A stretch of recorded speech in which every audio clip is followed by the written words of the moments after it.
ابو آپ فکر کیوں کرتے ہیں؟ میں ہوں نا، آپ آرام کریں۔ حبیب اللہ نے ایک ٹھنڈی سانس خارج کی۔ مگر فکر کیسے نہ کروں؟ دراصل تم تو اپنے ہاتھ پاؤں کے ہو گئے ہو۔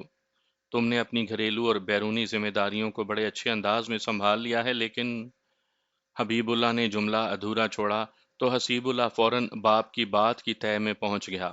وہ جلدی سے بولا، بھائی اگر اپنے معیار کو تھوڑا نیچے لے آئیں تو میں انہیں کل ہی کسی فیکٹری میں ملازمت دلوا سکتا ہوں۔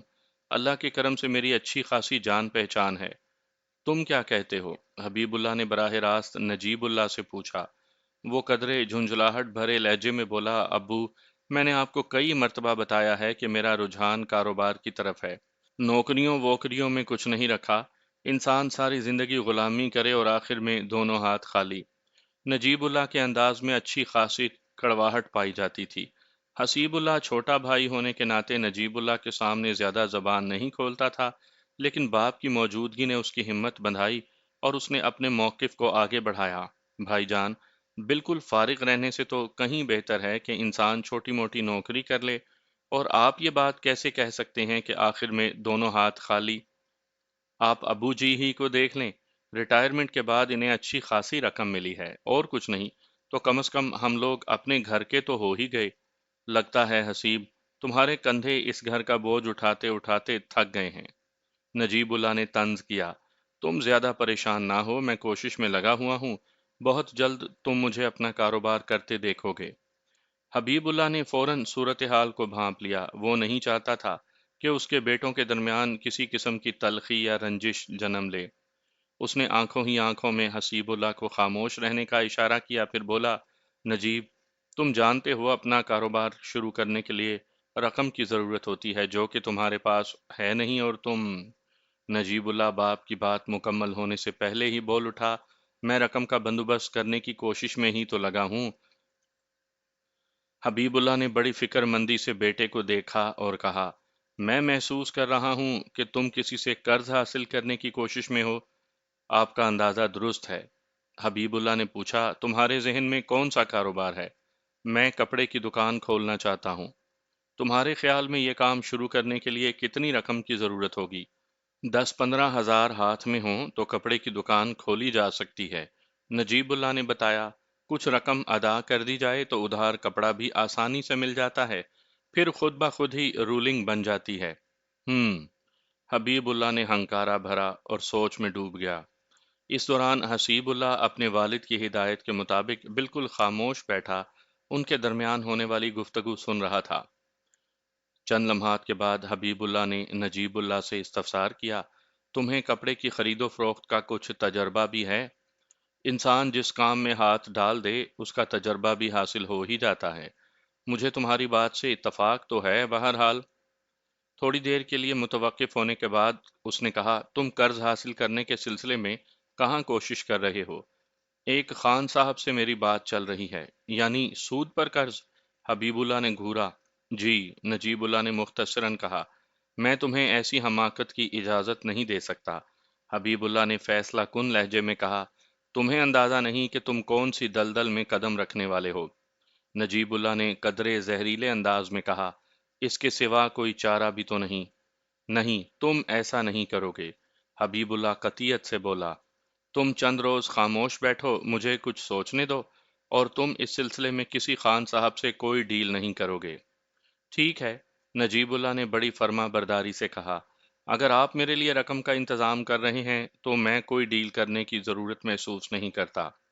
بعد میں حسیب اللہ نے باپ کو تنہا دیکھ کر مشورہ کیا، ابو میں جانتا ہوں آپ کے پاس رقم نہیں، آپ کہیں سے قرض لے کر ہی بھائی کو دیں گے۔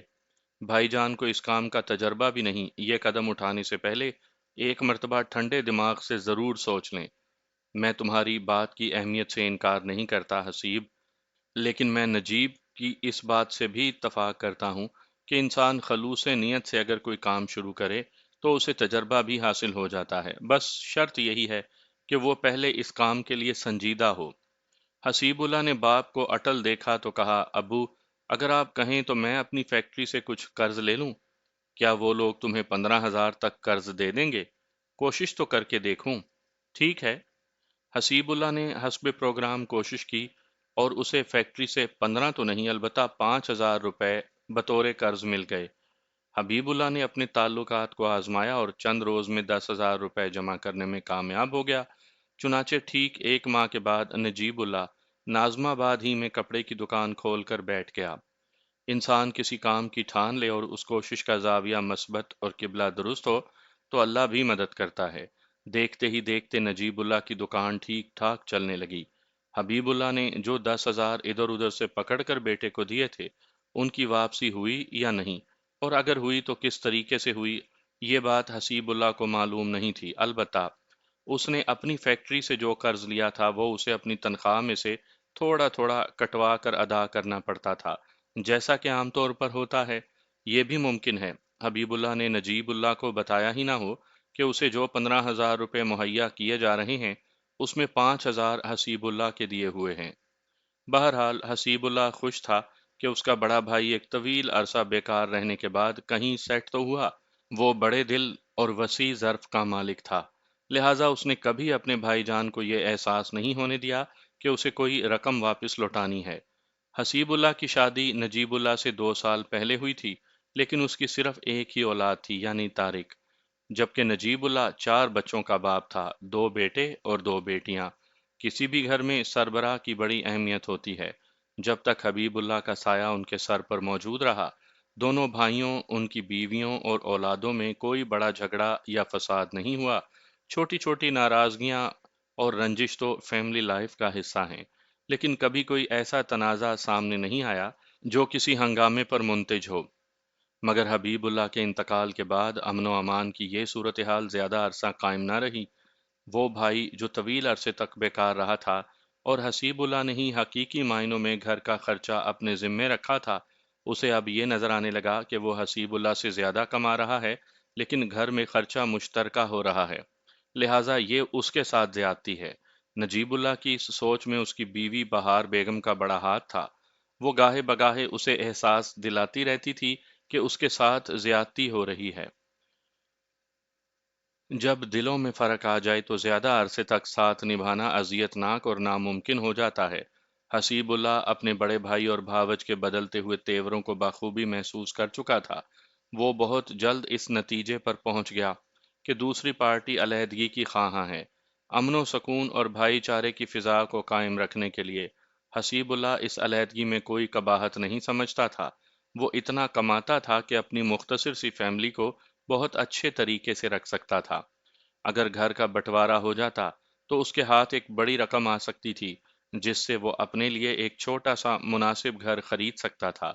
واضح رہے کہ کسی زمانے میں حبیب اللہ نے جو بے سر و سامان گھر خریدا تھا، وہ اب عالی شان 2 منزلہ مکان کی شکل اختیار کر چکا تھا۔ اس کی تعمیر و ترقی میں دونوں بھائیوں نے حسب توفیق اور بقدر نیت حصہ لیا تھا۔ جب موروثی جائیداد کی تقسیم کا معاملہ کھل کر سامنے آیا تو ایک دن بڑے بھائی نے چھوٹے بھائی سے کہا، حسیب، میں چاہتا ہوں کہ اس گھر کو فروخت کیے بغیر ہم آپس میں کچھ طے کر لیں۔ حسیب اللہ نے کہا، بھائی جان، اس سے اچھی اور کیا بات ہو سکتی ہے؟ آپ کے ذہن میں کوئی آئیڈیا ہو تو بتائیں۔ نجیب اللہ نے معنی خیز انداز میں گردن ہلائی اور کہا، دیکھو حسیب، ایسا کرتے ہیں کہ 2-3 مختلف پراپرٹی ایجنٹس سے اس مکان کی قیمت لگانے کو کہتے ہیں۔ اس طرح ہمیں یہ بخوبی اندازہ ہو جائے گا کہ اس وقت مکان کی مارکیٹ ویلیو کیا ہے۔ اس طرح، لیکن آپ تو مکان کی فروخت کے خلاف ہیں۔ بالکل، میں وہ تو بتا چکا ہوں۔ پھر؟ حسیب اللہ نے حیرت سے پوچھا۔ نجیب اللہ وضاحت کرنے لگا، اگر مجھے اور تمہیں اس مکان کی موجودہ قیمت کا اندازہ ہو جائے تو ہم آپس میں کوئی بہتر فیصلہ کر سکیں گے۔ ہم دونوں بھائی ہیں اور ابو کی وراثت کے برابر کے حقدار ہیں۔ وراثت کے نام پر ہمارے درمیان صرف یہی تو ایک مکان ہے۔ میں چاہتا ہوں کہ یہ مکان ہم میں سے کسی ایک کے پاس رہے، دوسرا اپنا حصہ لے کر الگ ہو جائے۔ اس علیحدگی کی صورت یہی ہو سکتی ہے کہ اس مکان کی نصف قیمت میں تمہیں یا تم مجھے ادا کر دو۔ قیمت وصول کرنے والا مکان کے حق سے دستبردار ہو جائے گا اور ہمارے درمیان پکی دستاویز تیار کر لی جائے گی کہ ایک نے اپنا حصہ وصول کر کے مکان کو کلی طور پر دوسرے کی ملکیت اور تصرف میں دے دیا ہے۔ میری بات تمہاری سمجھ میں آ رہی ہے نا؟ حسیب کوئی ناسمجھ یا نادان بچہ نہیں تھا کہ اسے کوئی دشواری ہوتی۔ اس نے کہا، میں اتنی بڑی رقم ادا کرنے کی پوزیشن میں نہیں ہوں۔ نجیب اللہ دو ٹوک انداز میں بولا، تو پھر تم اپنے حصے کی رقم لے کر الگ ہو جاؤ۔ حسیب اللہ بڑی حیرت اور بے یقینی سے بڑے بھائی کا منہ دیکھ رہا تھا۔ الغرض ان کے درمیان طے پایا کہ 1 ماہ تک وہ مکان کی مارکیٹ ویلیو معلوم کرنے کی کوشش کریں گے، اس کے بعد اس بارے میں کوئی حتمی فیصلہ کریں گے۔ یہ بات تو طے تھی کہ حسیب اللہ وہ مکان حاصل کرنے کے لیے رقم کا بندوبست نہیں کر سکتا تھا، جبکہ نجیب اللہ بآسانی اسے اس کا حصہ ادا کرنے کی پوزیشن میں تھا۔ یہی نظر آ رہا تھا کہ حسیب اللہ کو رقم لے کر اس گھر کو خیر بات کہنا ہوگا۔ اس صورتحال کا مقابلہ کرنے کے لیے وہ ذہنی طور پر پوری طرح تیار تھا، اور اس نے اپنی فیملی کو بھی تیار کر لیا۔ وہ ایک عملی اور حقیقت پسند شخص تھا۔ زمانے کی اونچ نیچ پر اس کی گہری نظر تھی، لیکن اس سے پہلے کہ 1 ماہ گزرتا اور ان کے درمیان فیصلے کی گھڑی آتی، ایک اندوناک واقعہ پیش آیا۔ اس واقعے نے نجیب اللہ کا کام آسان اور حسیب اللہ کے لواحقین کی زندگی مشکل بنا دی۔ حسیب اللہ جس فیکٹری میں کام کرتا تھا، اس کے بوائلر میں ایک خوفناک حادثہ رونما ہوا۔ حسیب اللہ اس ٹیکسٹائل مل میں بوائلر انجینئر کی حیثیت سے کام کر رہا تھا، اور اتفاق سے حادثے کے وقت وہ بوائلر کے قریب موجود تھا، لہٰذا دیگر 2 افراد کے ساتھ وہ بھی لقمہ اجل بن گیا۔ نجیب اللہ نے چھوٹے بھائی کی المناک موت کا صدمہ اٹھایا اور حتی المقدور خود کو سوگوار ظاہر کیا۔ حسیب اللہ کی حادثاتی موت کی وجہ سے جائیداد کی تقسیم والا معاملہ فی الحال کھٹائی میں پڑ گیا، مگر ادھر اس کا چہلم ہوا، ادھر نجیب اللہ نے اپنی بھاوج اور بھتیجے کی طرف سے نظر پھیر لی۔ نظر کے اس پھیراؤ میں اس کی بیوی بہار بیگم کا غالب ہاتھ تھا۔ کہاں تو وہ حسیب اللہ کو مکان کی آدھی قیمت دینے کو تیار تھا، اور کہاں اب وہ مرحوم بھائی کی فیملی کو اس گھر پر بوجھ سمجھنے لگا۔ دونوں بھائیوں کے درمیان حسیب اللہ کی موت سے قبل مکان کے سلسلے میں جو مذاکرات چل رہے تھے، نادرہ خاتون اس سے بخوبی آگاہ تھی۔ جب اس نے جیٹھ جی کی نگاہ میں ٹیڑھ محسوس کیا تو وہ ایک فیصلے پر پہنچ گئی۔ حسیب اللہ کی حادثاتی موت پر ٹیکسٹائل مل والوں نے اسے کچھ رقم بطور اشک شوئی دی تھی۔ اس نے سوچا اگر نجیب اللہ اپنے ارادے اور وعدے کے مطابق مکان کا حصہ ان کے حوالے کر دے تو وہ ماں بیٹا کہیں بھی جا کر رہ لیں گے۔ نادرہ بیگم نے اچھی طرح محسوس کر لیا تھا کہ فتنہ پرور جیٹھانی بہار بیگم کے ساتھ اب ایک چھت کے نیچے گزارا نہیں، اس لیے بہتر ہوگا کہ علیحدگی اختیار کر لی جائے۔ بہار بیگم تو حسیب اللہ کی زندگی میں نشتر چبھ ہونے کا کوئی موقع نہیں جانے دیتی تھی، اور اب تو اس کے کھیلنے کے لیے میدان خالی پڑا تھا۔ اور سب سے تشویشناک بات یہ تھی کہ نجیب اللہ پوری طرح اپنی بیوی کے مٹھی میں تھا۔ چنانچہ نادرہ بیگم نے ایک روز اپنے جیٹھ نجیب اللہ سے صاف بات کرنے کا فیصلہ کیا۔ بھائی صاحب، میں کسی لمبی چوڑی تفصیل یا بحث میں نہیں پڑنا چاہتی، آپ سے ایک مختصر سی بات کہنی ہے۔ ہاں کہو، نجیب اللہ نے جذبات سے عاری لہجے میں کہا۔ میں خود بھی طول طویل قصے کہانیوں کو پسند نہیں کرتا۔ اگرچہ نجیب اللہ کا یہ انداز کسی بھی حوالے سے مناسب نہیں تھا، نادرہ خاتون اس کی بیوہ بھاوج تھی۔ اس کے چھوٹے بھائی کو موت کے منہ میں اترے زیادہ عرصہ نہیں ہوا تھا۔ نادرہ اس کی توجہ، محبت اور ہمدردی کی مستحق تھی، مگر وہ اپنے فرائض کے بالعکس رد عمل ظاہر کر رہا تھا۔ اس کے باوجود نادرہ نے زیادہ محسوس نہیں کیا۔ دراصل بات یہ ہے کہ انسان کے تمام تر رویوں کا دار و مدار توقعات پر ہوتا ہے۔ نادرہ خاتون اپنے جیٹھ نجیب اللہ سے کسی قسم کی کوئی توقع نہیں رکھتی تھی، لہٰذا اس کے نامناسب اور غیر انسانی رویے پر اسے ذرا افسوس نہ ہوا۔ بھائی صاحب، حسیب کی زندگی میں آپ کی مکان کے سلسلے میں اس سے کوئی بات چیت چل رہی تھی۔ حسیب تو اب زندہ نہیں رہا۔ میں نے فیصلہ کیا ہے کہ ہم آپ لوگوں پر بوجھ نہ بنیں۔ اگر آپ ہمیں ہمارا جائز حصہ دے دیں تو ہم یہاں سے جانے کو تیار ہیں۔ نجیب اللہ نے توجہ سے بھاوج کی بات سنی اور سوچ میں ڈوب گیا۔ بھائی کی زندگی میں تو وہ مکان کی مالیت کا نصف دینے کو تیار تھا، لیکن حسیب اللہ کی وفات کے بعد اس کی نیت میں فتور آ گیا تھا۔ نجیب اللہ ایک ایسا موقع پرست اور عیار شخص تھا کہ حالات کے مطابق کینچلی بدلنے میں مہارت رکھتا تھا۔ بھائی کی بات اور تھی، لیکن بھاوج اور بھتیجے کو وہ سوکھا ہی ٹرکھانے کا فیصلہ کر چکا تھا۔ بڑے شاطرانہ انداز میں اس نے نادرہ خاتون سے کہا، ہم بھائیوں کے درمیان اس مکان کے سلسلے میں جو بات ہو رہی تھی، اس کے بارے میں تم کیا جانتی ہو؟ نادرہ نے چونک کر جیٹ کو دیکھا اور کہا، یہی کہ آپ حسیب کو اس مکان کی آدھی قیمت دینے کو تیار تھے۔ تمہاری معلومات انتہائی ناقص ہیں۔ شاید حسیب اللہ نے تمہیں صحیح صورتحال نہیں بتائی۔ آپ بتا دیں صحیح صورتحال کیا تھی؟ نادرا نے پوچھا۔ نجیب اللہ نے اپنی مرضی کی وضاحت پیش کی۔ یہ ٹھیک ہے کہ ہم صرف دو بھائی تھے، ابو کی چھوڑی ہوئی ہر شے پر ہمارا برابر کا حق ہے، اور اس سلسلے میں یہ مکان سب سے زیادہ اہم ہے۔ ہم دونوں وراثت کے قانون کے مطابق اس ترکے میں برابر کے حقدار ہیں، لیکن اس سلسلے میں ایک باریک نقطہ نظر انداز نہیں کر سکتے۔ یہ دیکھنا بہت ضروری ہے کہ ہم دو بھائیوں کے درمیان کون سے مکان کو برابر تقسیم ہونا چاہیے۔ کیا مطلب؟ نادرا نے الجھن زدہ انداز سے پوچھا۔ کیا اس کے علاوہ بھی اور کوئی مکان ہے؟ ہاں، نجیب اللہ نے بڑی مکاری سے اس بات میں گردن ہلائی اور کہنے لگا، ایک مکان تو یہ ہے جس میں ہم اس وقت رہائش پذیر ہیں، اور دوسرا مکان وہ تھا جو کسی زمانے میں ابو نے اپنے فنڈز کی رقم سے خریدا تھا۔ یہ وہی مکان تو ہے؟ وہ خباثت بھرے لہجے میں بولا۔ جس شخص نے بھی ماضی والے اس مکان کو دیکھا ہوگا وہ بڑے دعوے سے کہہ سکتا ہے کہ یہ وہ مکان نہیں۔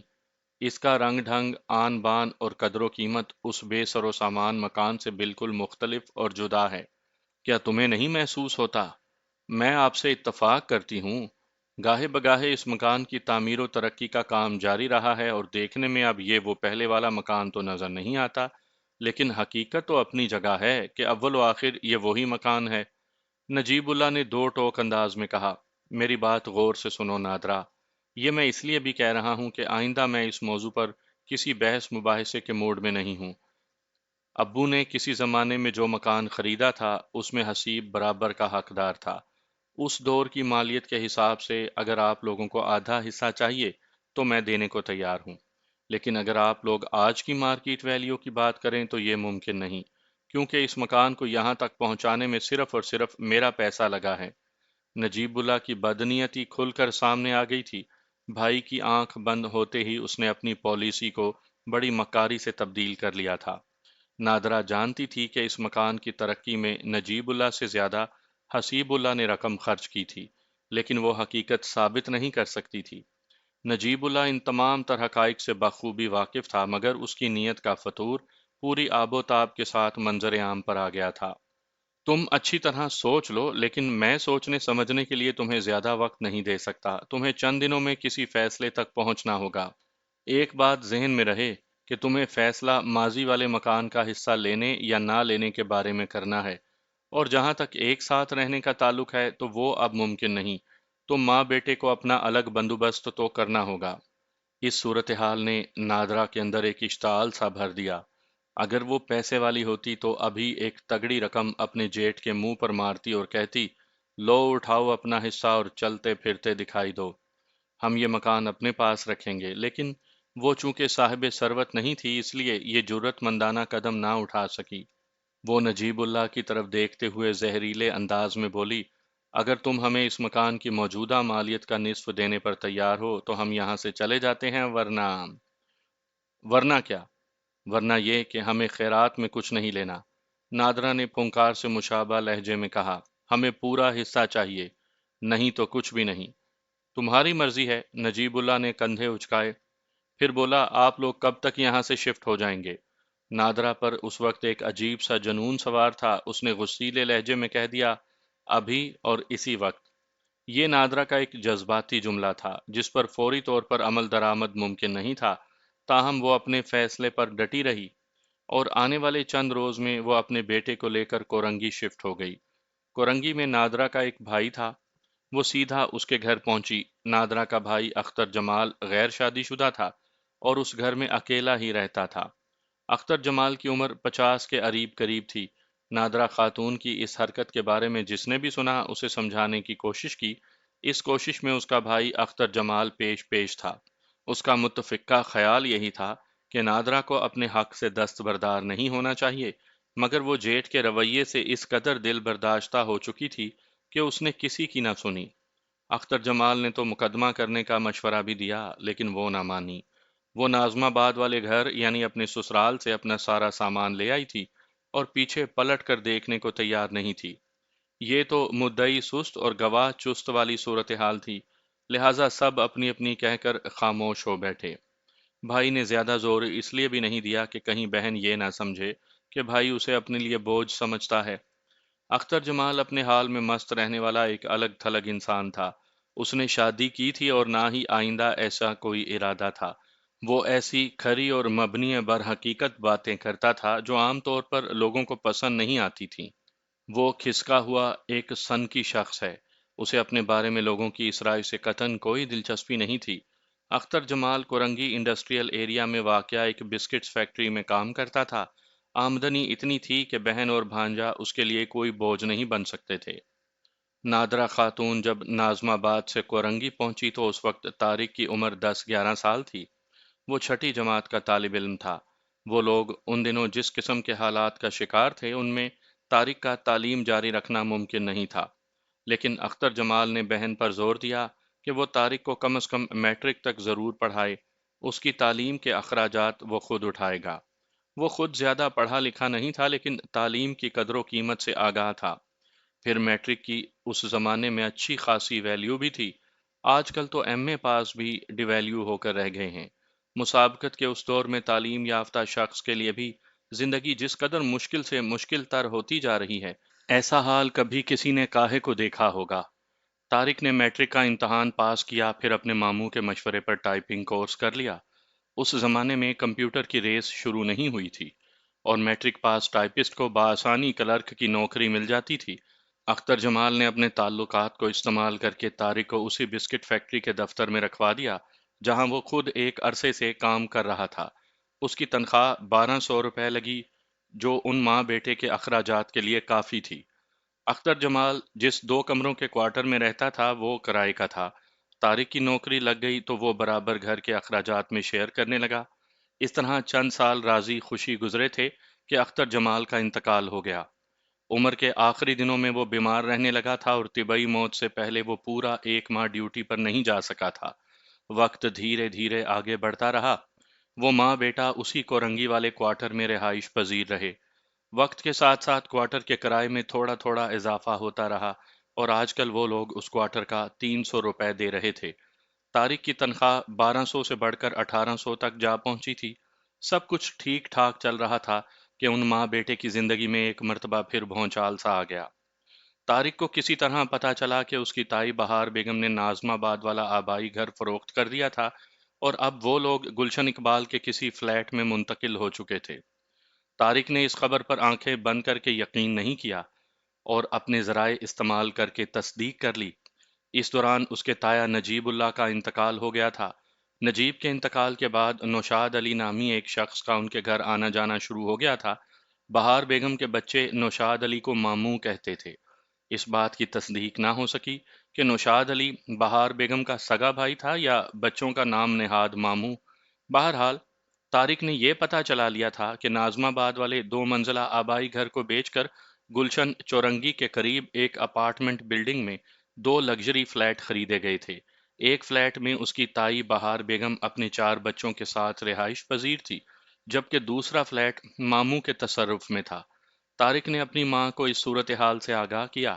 اس نے پوری توجہ سے بیٹے کی بات سنی اور آخر میں کہا، بیٹا وہ لوگ مکان کو بیچیں یا آگ لگا دیں، ہماری بلا سے اللہ نے ہمیں ہر شے دے رکھی ہے، ہمیں اس مکان سے کیا لینا دینا۔ طارق کو ماں کا خیال پسند نہ آیا۔ وہ قدرے جذباتی لہجے میں بولا، امی وہ گھر میرے دادا کا تھا، اس پر جتنا حق تایا اور اس کے بچوں کا ہے اتنا ہی حق ابو اور ہمارا بھی ہے۔ کسی زمانے میں آپ اس حق سے کنارہ کشی اختیار کر کے یہاں چلی آئی تھی۔ اس وقت میں بہت چھوٹا تھا، لہٰذا ان معاملات کو سمجھتا نہیں تھا، ورنہ میں آپ کو اس وراثت سے دستبردار نہ ہونے دیتا، لیکن اب مجھے ہر بات کا شعور ہے۔ وہ لوگ اکیلے اس آبائی مکان کو ہضم نہیں کر سکتے۔ میں اپنا حق وصول کر کے رہوں گا اور آپ کے ساتھ ہونے والی ہر زیادتی کا حساب بھی لینا ہے مجھے۔